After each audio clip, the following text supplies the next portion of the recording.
Bienvenidos muchachos, bem-vindo senhores ao meu canal aí de espanhol.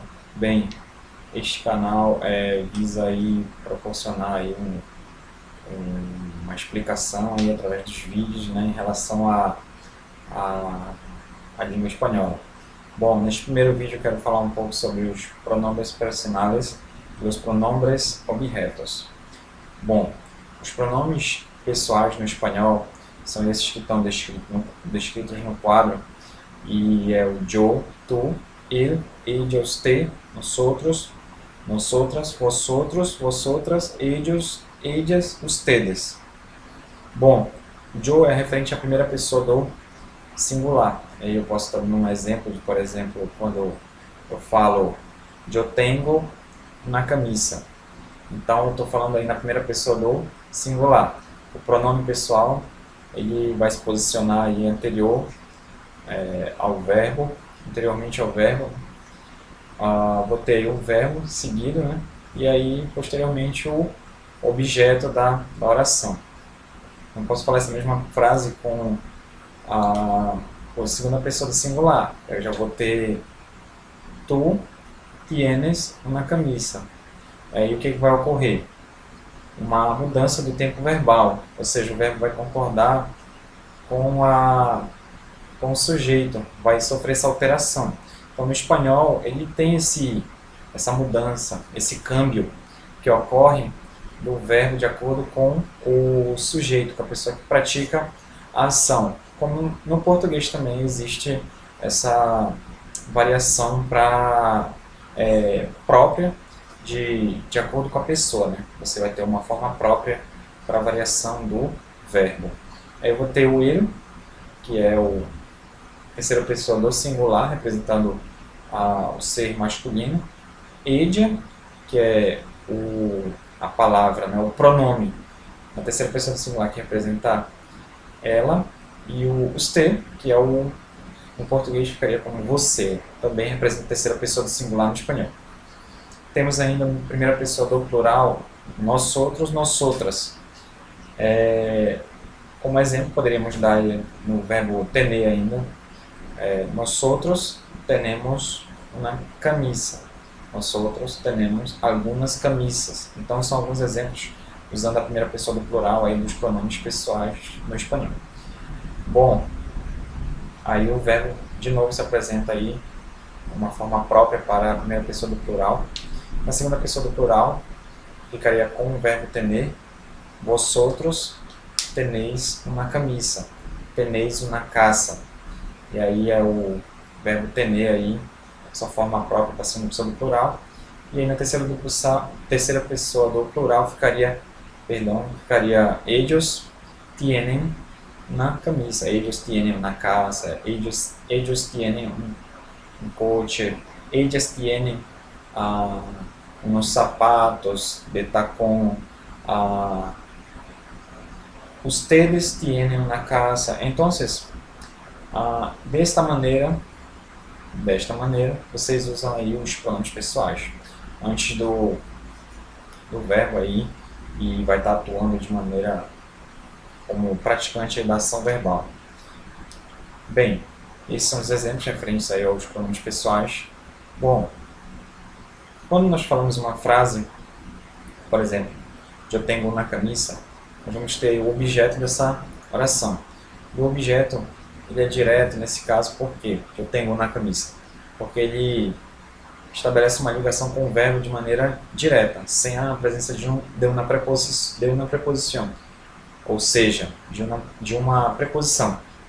Então, eu posso estar, no caso do pronome, como é a classe de palavra que é usada por definição, ela é usada para substituir ou acompanhar o substantivo. Nesse caso, ela pode atuar como substituidor, aquele que substitui, aquela palavra que substitui o substantivo para evitar uma repetição. No caso dessa frase, eu tenho na camisa, eu la tengo, poderia ser dito da forma como consta aqui no quadro. Porque o substantivo ele é feminino, então teria que ser usado o lá, e também está no singular. Então a terceira pessoa do singular vai estar usando aí feminino o lá, nesse caso, para esse exemplo. Bom, no caso do lo, poderia estar falando assim, eu tenho um coche. Aí esse mesmo objeto, um coche é um objeto também, o quê? Direto. Ou seja, poderia estar substituindo um pouco. Yo lo tengo. Poderia estar falando essa frase dessa maneira para estar evitando uma posterior aí, repetição dessa palavra, evitar que seja repetida aí várias vezes essa palavra. Bom, então, já que estamos falando, dando exemplo referente aos pronomes, pronombres objetos, aí eu quero falar aí sobre as formas que existem aí, mostrar para vocês como está descrito. Os directos, nesse caso, né, nesses exemplos que foram dados, mas também ainda temos os indirectos, que são usados para quando o pronome ele é ligado com o verbo a partir de uma preposição. Bem, isso é característico nesse caso a gente está usando aí o se e o le para pessoas. A pessoas, por exemplo, yo le regalei um coche. Eu comprei um carro para ele. Eu poderia dizer essa frase sem usar o le. Eu comprei um coche para ele. Então essa frase ficaria eu le comprei um coche. Aí seria indirecto. Bom, um exemplo de directo, outro exemplo aí continuando com os objetos directos seria me comprei na camisa. Aí nesse caso dos objetos, dos pronomes objetos, eles, a posição deles, elas basicamente seria posterior ao verbo, mas isso vai depender. No espanhol ele pode se colocar anterior ao verbo ou posterior. Depende um pouco aí da estrutura da oração, de como você vai estar falando essa oração. Por exemplo, nesse caso, me comprei na casa. Então o pronome objeto direto ele vem antes do verbo. Por quê? Porque o verbo está conjugado. O verbo conjugado e ele não se enquadra na outra definição que te fala, que te mostra que o pronome deve se colocar depois do verbo. E quais seriam essas situações? No caso dos pronomes objetos, tanto direto quanto indireto, eles vão vir depois de gerúndio, vão poder estar se colocando, na verdade, depois do gerúndio, mas isso não é uma obrigação, mas essa definição só vai proporcionar aí uma outra forma de dizer uma frase, uma oração em espanhol. Por exemplo, me he comprado na camisa. Poderia dizer essa frase também da seguinte maneira: he comprado-me na camisa. Então, vou poder estar utilizando também esse pronome depois do particípio, depois de gerúndio e depois de imperativo. Mas também posso estar colocando ele aí antes no caso dos tempos compostos, antes da locução verbal. Pode estar colocando isso também depois. Aliás, antes. Nunca coloco eles entre os pronomes objetos, entre a locução verbal, entre os verbos. Por exemplo, he me comprado na camisa. Não se diz isso em espanhol dessa maneira. Sempre ou antes ou depois. E aí, no caso dos verbos que são conjugados,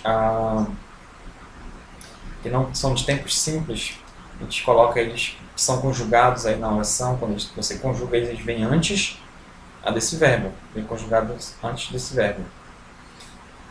Então, aí no caso dos diretos, nós vamos ter o me, te, lo, lá, nos, os, los e las.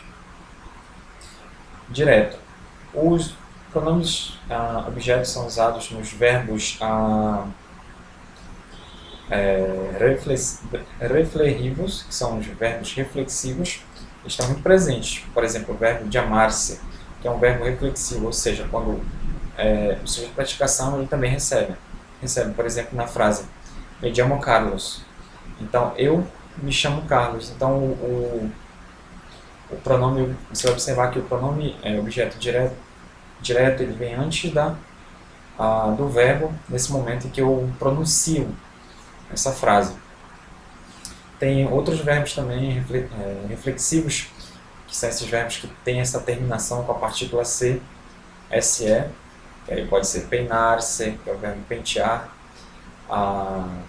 cepilhar-se, verbo escovar. Então, nós vamos ter aí a diferença entre eles. Qual seria? No caso do direto e do indireto, seria essa. Que os diretos não tem essa ligação direta com o verbo e geralmente são coisas, objetos, então, e que se associam a eles. Aí você vai estar usando o lo, lá, se ele for terceira pessoa do singular, e o los, lá, se ele for terceira pessoa do plural. Basicamente, ou seja, a única diferença entre eles é essa. Então, geralmente você vai ter essa colocação aí dos pronomes aí no momento de se utilizar. A forma que você vai utilizar é essa. E no caso dos indiretos, geralmente vai ser as pessoas para as quais você se dirige quando você pratica uma ação. Por exemplo, vou dar um outro exemplo referente aos indiretos. Eu comprei uma camisa para minha irmã. Eu le comprei uma camisa. Então eu vou estar utilizando aí um pronome objeto indireto, aí porque você vai identificar a presença da partícula le. Eu le comprei, isso porque é na terceira pessoa do singular, mas se eu falasse na segunda pessoa do singular ficaria eu te comprei uma camisa. Então vou estar utilizando aí o le para a terceira pessoa do plural. O que acontece? Porque existe o se e o le na terceira pessoa do singular, e no caso do terceira pessoa do plural, se e o les. Em espanhol, quando você verificar a colocação pronominal desses pronomes, você vai ter situações que você não vai poder falar le-lo. Então você vai estar utilizando, substituindo se pelo lo. Nessas situações que você tiver o le e o lo aí, a colocação deles, você tem que, subsequente, você vai ter que estar substituindo o le pelo se para evitar essa forma de tanto se escrever quanto de se falar. Terceira pessoa de singular. Como ficaria um exemplo? Um exemplo seria, quando eu quero, um exemplo nesse caso seria quando eu quero falar eles antes do verbo, quando eu quero substituir os dois pronomes, tanto o pronome direto quanto o indireto. Eu comprei uma camisa para minha irmã. Eu comprei uma camisa para minha irmã. Como ficaria se eu substituir os dois objetos? Ficaria eu se lá comprei. Eu se lá comprei. Por que não ficaria eu le lá comprei? Bom, isso ocorre para esse pronome se existe justamente para isso, para evitar que ocorra essa colocação dessa maneira. Não ocorre dessa maneira no espanhol. É necessário que você faça essa substituição do le pelo se para evitar que a sua oração seja feita dessa maneira. Então, essa dica aí é muito importante quando você quer falar o espanhol. Por quê? Porque você vai ouvir muito isso, essa colocação desses pronomes, para que se evite a repetição dessas palavras, desses substantivos, destes substantivos, substantivos que são ditos aí no momento da conversação ou ainda na escrita também do idioma. Bem, basicamente sobre os pronomes pessoais e objetos é isso. Se vocês têm qualquer dúvida, vocês podem estar comentando, tanto de maneira positiva, mas se você também não gostou, você pode também estar comentando, que a gente vai estar analisando cada um deles, dos comentários. E se inscreva também no canal, a gente vai estar produzindo mais conteúdo aí para vocês referente também à língua espanhola. Qualquer dúvida, mais uma vez eu reforço, só deixar um comentário. Muito obrigado, galera. Valeu e até a próxima.